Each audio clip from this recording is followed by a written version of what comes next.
Hi, this is Michael Sadler, Saga, and you're tuned into Backbeat with Andre on Freies Radio, Freudenstadt. All music is the same. It's just a new set of lyrics and a new backbeat. Well, Michael, thanks a lot for taking time out to have a chat with me. Pleasure. On location with Saga at the Longhorn.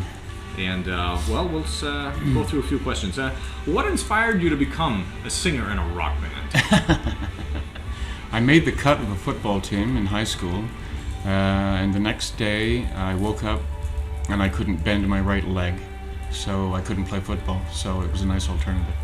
No, that's actually a true story, but I was singing since I was about 8 in a church choir. And at the age of 15, I left the church choir, left home, quit school, and moved in with a blues band, if you can believe it. The blues band became a jazz blues band, and then the jazz blues band transformed into a jazz fusion band until the drummer came home from Toronto one day with an album by a band called Gentle Giant, an album called Three Friends, and he put it on, and I said, "What is that?" I said, I wanted to play music like that, and that was the beginning of progressive rock. And we became what was, I guess, considered a progressive rock band, which seemed like a logical progression when I found out that Gentle Giant was a band called Simon Dupree and the Big Sound, and it was a jazz fusion kind of thing, and then they added the rock element, and hence progressive rock. Mm-hmm. But I have always sung, and I don't know if I wanted specifically to be a rock singer, but I guess music was in me. Oh yeah, okay, I did it for all the chicks, you know. That's the standard answer. Yeah, you wanted the old sex, drugs, and yeah, absolutely, yeah. I heard it was a great lifestyle, not. I've always loved music. Yeah, always wanted to sing. Always been singing, so it's just second nature to me. Now, Saga has an outstanding fan base, and in recognition of that, in '95, the band produced a unique multimedia goodie, the Saggin Softworks, an enhanced CD-ROM of Saga past, present, and beyond. How did it come about, and is there an update planned? How it came about was the brainchild of a programmer, I believe.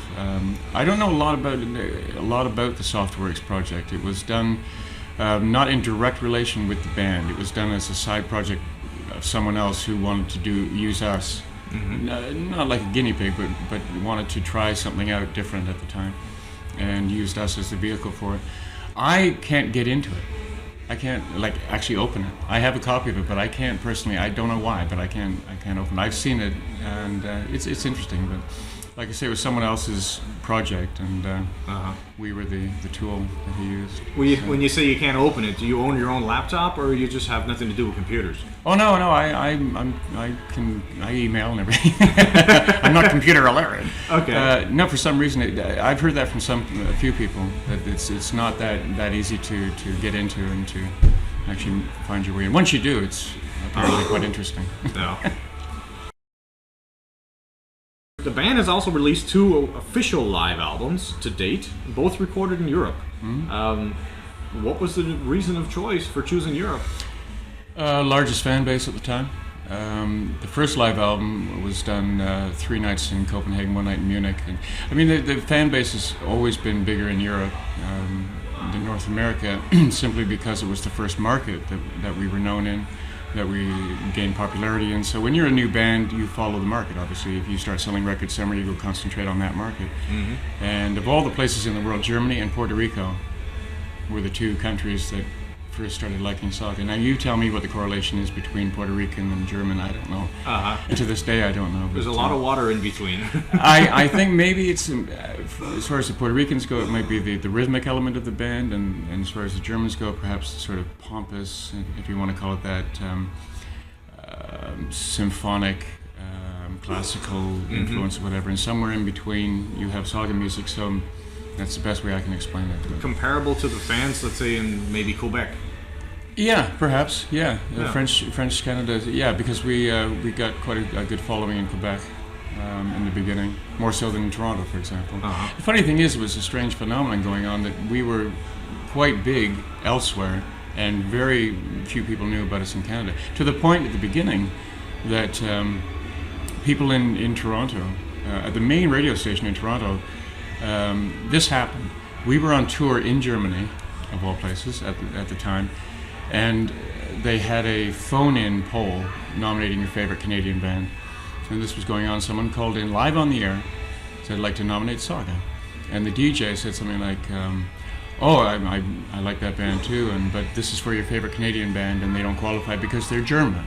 Now, this is a prominent DJ on the radio station at the time in Canada, and we found that out in the middle of the tour, and I thought, there's something seriously wrong here. We've got an identity crisis. And we promptly, at the end of that tour, went back to Canada, did some shows, and I was going on stage every night saying, we are not German, we are Canadian. It was a strange feeling. I mean, I read on the internet that someone is also putting together a nomination for Saga to go into the Canadian Rock and Roll Hall of Fame or something. I think it's a matter of duration. After 27 years, I think we deserve it. I think so. Well, one thing's for sure, I signed up. Oh, all right. I signed up, so my name's on there. Excellent. So I was number 1362, so... Well, there you go. There's that many. I don't know how many you need, but I think it's just a way of... I think the fans are quite frustrated that we're not getting the recognition, especially at home, that they feel we deserve. To me, it's immaterial. I know that when we play, the people that come really enjoy it, and people buy the records, and we have a very solid fan base. We don't have like reflex record buyers. We have die-hard fans that have been with us almost the entire 27 years, and they've grown up with the band. We play now, and there's 3 generations in the audience. Last night on stage, I brought 2 like 13, 14-year-old boys on stage to sing the encore. And they knew every single word. The one kid, the older of the 2 kids, I said, okay, well, we did Flyer as the first encore. And I said, okay, you can sing the chorus when it comes up, I'm the Flyer. And then he grabbed my arm, he said, can I sing the Back in 10 Minutes? I said, that's the verse. He said, yeah, I want to sing. I said, go ahead. He sang the whole thing, and he had the moves down, he was doing the whole thing. I was killing myself laughing. The audience loves it. And I look down, I see kids like that, and then people in their 50s, and it's wonderful. That's standing the test of time, I guess. It's all what it's worth longevity. Being on stage for. Absolutely. I mean, you talk about being on tour, and I get asked all the time, well, don't you get sick of touring and that? The touring part, a little bit. I mean, I still kind of like, hotels and the travel and stuff like that. Being away from home is very difficult when you have families in the meantime. But that 2 hours every night, that makes it worthwhile. I can be feeling one way or the other, but as soon as it's the roar of the grease paint and smell of the crowd and the house lights go down. Actually, it starts in the dressing room when we put the stage clothes on. 10 minutes to showtime, and then I start getting nervous. After all these years, I still get nervous because I still maintain that the day I don't get nervous, that's when it's over. Yeah, well, then it's a job. Then you're just going through the routine. Routine, absolutely. Monotony, and that's not what it's about. Yeah. If you're just standing up there going through the motions, that's not fair to either the audience or yourself.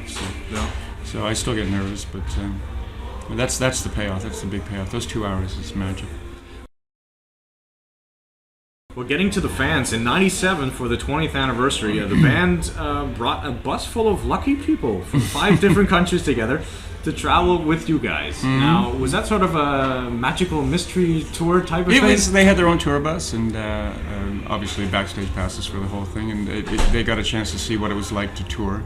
I believe it was 1 or 2 weeks out of the tour they were with us, and they got to be backstage and have the catering and the whole bit, and they got to really feel what it was like to be on tour. Some of them were like, wow, man, this is really tiring, and they're not even performing every night. They came from all over the place. They had some Canadians on there, Germans, Swiss, some Scandinavian fans, some Americans came over. And how were they picked?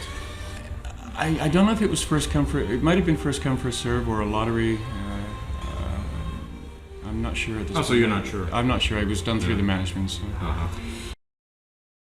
You write most of the lyrics for the songs. For example, I read that Neil Peart of Rush could never write a love song. Now, what decision process do you use to come up with your lyrics? I guess my biggest inspiration for lyrics is just human behavior. I'm fascinated by the human animal. I think we are a never-ending source of inspiration, how we behave with one another and what we do to ourselves and for ourselves. And I'm not excluding myself. It's not like finger pointing. I just think we are fascinating, and there's never a shortage of things to write about. good and bad. It's just I like observing. As they say in German, merkwürdige Wesen. Absolutely. It's fascinating to me. The band also wrote music for the TV series Cobra. Now, does the development process of the music differ compared to a regular album?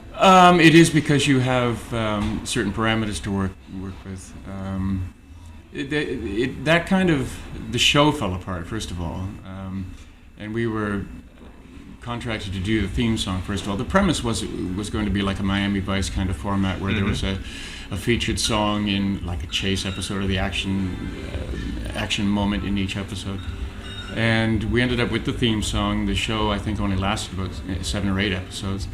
And what ended up happening with that was, when the show got canceled, we realized that we had this material, and the record company breathing down our necks saying, well, where's the next album? We thought, oh, shit, because we'd spent this time working on something for a TV show and had to salvage what we had and turn half of the album was songs that were designed for a TV show. So it was kind of an interesting album that came out of it. Unfortunately, didn't do as well as Jan Hammer. Apparently not.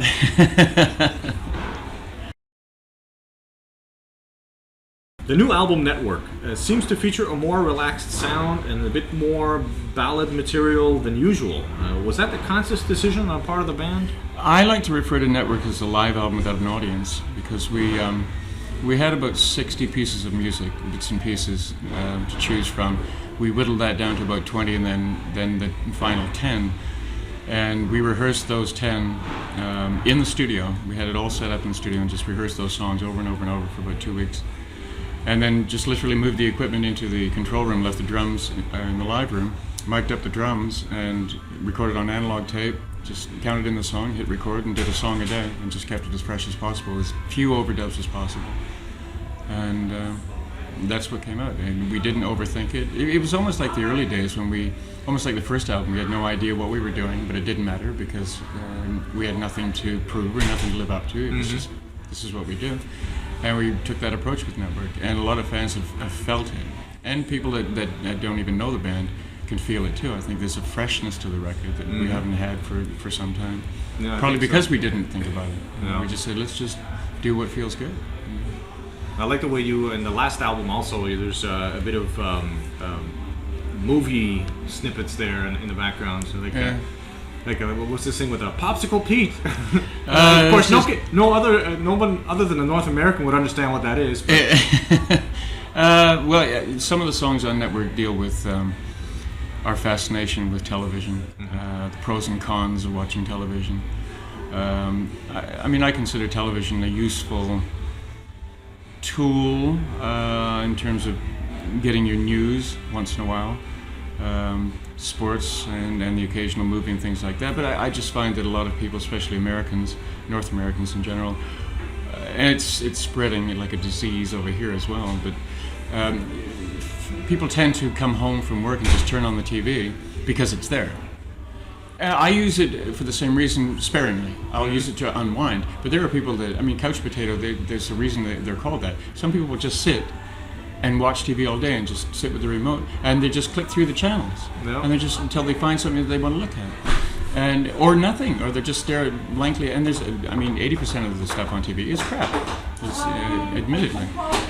So a lot of the songs deal with the good things about TV, the bad things about TV, the waste of time sometimes. So we throw in little snippets of sound effects from different. Some of the lyrics are references to movies and TV shows, and that. So. I find that interesting. Now, technology has always played a very important part of the Saga sound and philosophy. With the release of the 16th studio album, where do you draw the line as far as technology gets used in the music? If you can't recreate it live, you don't record it. If you can't stand on a stage and play everything that you hear if you play the CD, then you've added too much. Then you've let the machines take over and the tricks take over. When it starts becoming inhuman, just for the sake of making it sound a certain way, then we're very much a live band. And if we can't recreate it live, then we won't record it. So we use technology as a convenience, not as something to rely on. Sequencers and letting something just play itself out of the question. Well, a very honorable stance. Well, it's harder to do, but These days, yes. it's worth it in the long run. Yeah. Now, I read somewhere that the band early on mapped out this idea with these chapters and 16 chapters and so on. Now, we're almost up to chapter 16. We are done. Now, are there any plans to ever present the entire chapters as an album? Funny you should ask that. We are actually recording tonight. There's about 6 shows left on this leg of the tour right now in Europe, and we're recording from here on out. And there will be a live. Actually, there is a live. Sorry, this is another album we're doing right now. There is a live chapters album coming. It's been recorded on the last tour. We did all 16 chapters. We did 8 chapters one night. The next night we do 1 through 8 one night, and then 9 through 16 the next night, and flip-flop like that. So we have all 16 recorded live. So we are presenting all 16, but as an added bonus, they are actually recorded live. So it's a live album combined with all the chapters together. That will be coming out, I think, probably in February. And then we've got this one. We're actually doing Worlds Apart live, and presenting that. And we're recording that and releasing that sometime in the new year. So is it a story that follows through from one song to the next? Yeah. Oh, all will be revealed. Booklet to follow. It will Perhaps be film and video game. will be revealed in the end. Absolutely. What do you think the success of Saga has done for the moniker progressive rock? It's probably given encouragement and hope to those young progressive bands to think, man, we'll never break through. And seeing the longevity of a band like ours perhaps gives them, hope that if you just stick to it, it will come through. Because I think ultimately, quality music will surface. It just the state of the music business these days, or has been lately, especially radio. You're hard pressed to find any stations that will play prog rock. Although I do believe it is changing. There's something in the wind. I've got a almost 16-year-old stepdaughter that I drive to school in the mornings, and I see these kids walking around with Aerosmith t-shirts on, and Aerosmith and Van Halen shirts and Led Zeppelin, and I'm thinking, all right, times are changing. I think the younger people now are getting sick of being spoon-fed, and these young boys, they don't want to listen to Britney Spears and hip-hop, and that they want real gutsy rock and roll again. And real music is starting to get, when I say real music, I mean musicians actually playing absolutely, music. And I think that's starting to surface again, so it's healthy. So that gives hope to the young progressive bands. I think there's a very healthy prog scene starting to erupt. So. We've just always been there. So after 27 years, it goes in cycles. The circle comes around. Absolutely. We'll be in vogue again anytime now. Well, I think you never went out of vogue. You now have your first true solo CD out, and entitled Clear. What was the catalyst for recording the solo effort? It's just something I've always wanted to do. I always wanted to write some songs and record them outside of the parameters of working within the group. It's just a certain amount of artistic freedom when you don't have to write specifically for a framework of a band. I worked on it for about 8.5 years, on and off, when I had some free time apart from the band. It's just something that I decided to start doing, and it came to fruition, and I finally finished it. And actually, the funny thing is, I finished it after I became clear. It sounds funny, but all the lyrics were written prior to with the exception of the title track, Clear. All the lyrics were written prior to a crash that I had. When I say crash, 2.5 years ago now, just over 2.5 years, I crashed out, spent six weeks in rehab, and haven't had a drink for 2.5 years. And all the lyrics were written while I was still under the influence, as it were, except for Clear. And Clear, the lyrics for Clear kind of explain what happened, and the new revelation, whatever. I mean, I'm now, I won't say a totally different person, but I'm a lot more clear-headed, more focused. And this is the product of what I was doing. And the funny thing is, I was reading the lyrics when I was putting the graphics together for the cover, and I was reading the lyrics that I wrote prior to the crash, and it's not that it's autobiographical, but there's some moments in some of the lyrics where it's almost like my subconscious was asking for help, or I knew there was a problem, and deep down inside, it was like, somebody stop me, you know.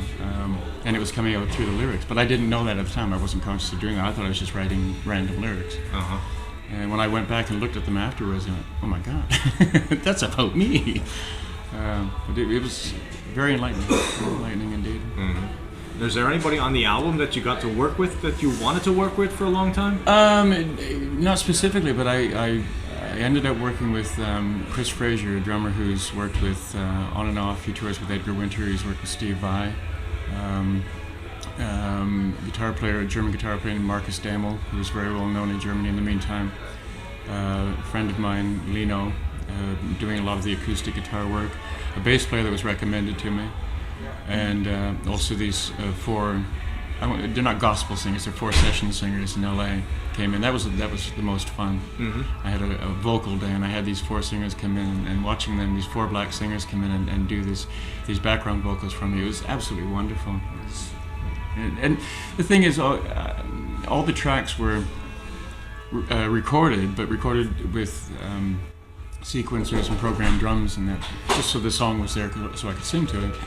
And the last sessions that I had, the 8 weeks, were the human sessions, where I got the real drums in there, and the real guitars and bass and the singers and that. And suddenly all the tracks just came to life, because suddenly they just all loosened up, and especially the drums. We started putting the real drums on it, and I was like, wow, the songs just get a new life of their own. It was great. It was very exciting to do. Well, you mentioned you wrote most of the songs on the album. If I read that correctly, Wildest Dreams from the Moody Blues is on this album. No, the Moody Blues was a different project that I did. I was approached to do this album called Justin Hayward and Friends, and Justin sang half the album. I was to do the other half, but it was myself and another singer. I got to sing 4 of the songs. I got to sing Nights in White Satin, which was great for me, because I was a fan of Moody Blues in the early days. We actually got to perform it live. We did a show. They did a big presentation with full orchestra at a racetrack outside of Dortmund, I believe. And it was one of these picnic basket kind of vibe, and they, champagne and people on the lawn, and got to wear a tuxedo and the whole bit. And I'll tell you something. There's nothing like, for any singer in the world, there's nothing like standing there on stage with a full orchestra behind you, especially with a song like Nights in White Satin, and you kick in the chorus, and you feel this power of an orchestra behind you. It was breathtaking. It was one of the highlights of my career. It was absolutely wonderful. That's a separate album. The rock concert for SARS in Toronto Rocks, was certainly one of the largest events on Canadian ground. Was Saga asked to play? No, we were not. Oddly enough. Yes, you see, they don't think we're a Canadian band. But I mean, that's almost an insult. No, you guys be I'm not sure if we were not it. invited, or they knew that we were on tour or something at the time. I think actually we were either in the middle of an album or playing, but it just didn't happen. I would have loved to have played it. But I heard good things and bad things about it, depending on who you were. I heard that Justin Timberlake didn't go down very well. He had bottles thrown at him or something like that. But I think that was bad billing, if you think about it. I mean, it was a rock day, and then you've got Justin up there doing his thing. Although, I mean, I like what he does, but it's, in terms of that kind of a day, I'm not sure it translates to a almost purely rock audience. Yeah. Not a good call. Justin Timberlake and Rolling Stones, I don't know. Now, you covered Peter Gabriel's "Don't Give Up" on one of your albums. Did you have somebody in mind to sing that with you, or did that just happen that it was Alana Miles? Well, she was definitely on the list of someone to do it. And obviously needed a female vocalist. I would have loved to have actually had Tori Amos, because I'm a huge Tori Amos fan. But I was surprised, actually, because when I decided on Alana, I was a little skeptical, because I think of her with Black Velvet and a raunchy rock voice. And I thought, well, we'll see if this works out. She came in the studio, and then suddenly she started singing that way. And I didn't know she could. I think most people didn't know she could sing that way. It was a pleasant surprise. I mean, it happened really quickly. The vocals were done in an hour or two. I mean, I've always wanted to. I've been a Peter Gabriel fan since Peter Gabriel was Peter Gabriel. Early Genesis. I mean, one of the best albums ever recorded on this planet is Lamb Lies Down on Broadway. Everything he does solo-wise. I mean, if there's two people that have inspired me over the years, it's Peter Gabriel and Freddie Mercury. Freddie Mercury was the ultimate entertainer, as far as I'm concerned. A definite showman. He could take 90,000 people and make it feel like a living room. You know, he could put everybody right there in the palm of his hand. A great example of that was Rock in Rio when they played, and there were literally about 90,000 people, and the highlight was Brian May on a stool at the front of the stage and Freddie beside him, and acoustically doing Love of My Life. And he sings Love of My Life, and it's just everyone's getting goosebumps, and 90,000 people singing, Bring it back, bring it back. I thought, oh my God. You know, he had it. From the moment he walked on stage, the room was his. An ultimate entertainer. And Gabriel, in a different way. It's a different kind of entertaining, because it's also different. Gabriel, it's a different approach. Different approach, different kind of music, obviously, but it's more theatrical with Peter, and it suits the music. I mean, that's just, he presents a whole package and image. Freddie was all about being very personal with the audience, making the audience feel like they were on the stage, and vice versa. He had a way of doing that. Take great inspiration from that. Now, I'm going to see you guys for the first time tonight. Yep. How is that rapport with your audience? They tell me that there's a bit of Freddie there. Really? I've had the comment a couple of times. Yeah. I don't do it overtly. I don't do it on purpose.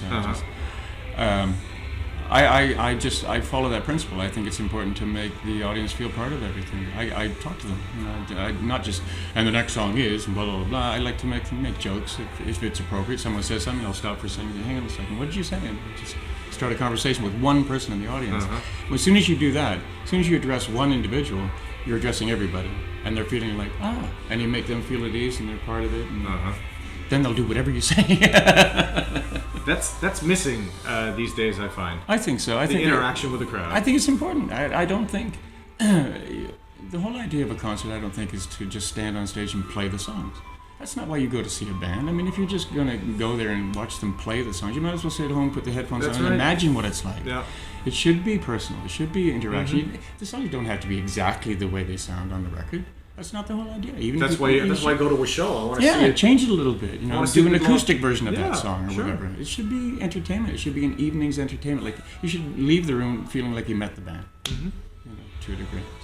So that's what I'm doing right now. It's a personal touch. In a band's 25-year existence, the separate members have not released many solo projects. Is there no impending sense of wanting to express oneself outside the band? I mean, I know you just released your first solo now. Well, Ian actually has two. He has two solo albums, and Jim Gilmore has an instrumental solo album of piano music. He's about to do another one, I believe, in a jazz vein. I'll probably start working on my second one next year, but they tell me I have to tour this one. Well, I guess then there is outside projects. Yeah, we are. Who influenced you musically? English progressive, at the beginning. English progressive music. I was a musical snob at the very beginning. I would only listen to English progressive music.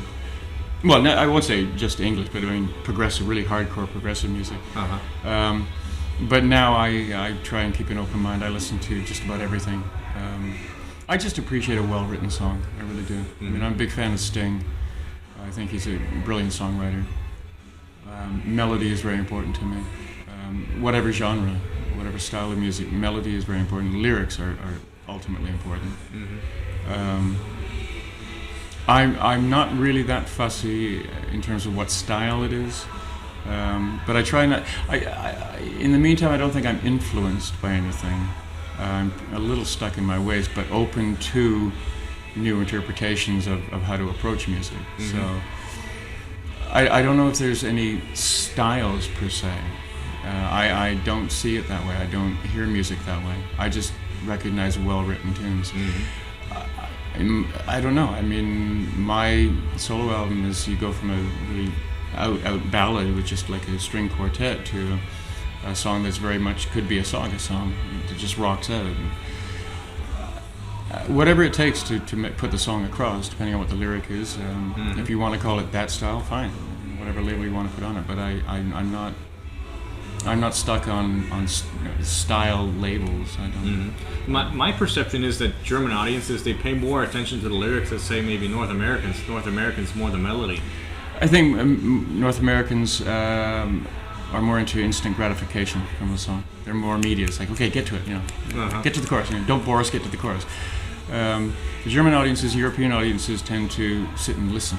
They get into it and they show their appreciation near the end of the song. But I'll look down during a concert, and they're intently watching and listening and picking up on everything, and then they will come alive at the end of the song. And I don't want to say they're polite, but they're very respectful of what you're doing. Puerto Rican audiences, from the get-go, they just party. They just 1, 2, 3, 4. They have no idea what you play, but they had a really good time. I read that Jim has got a studio now in California. So is that now your?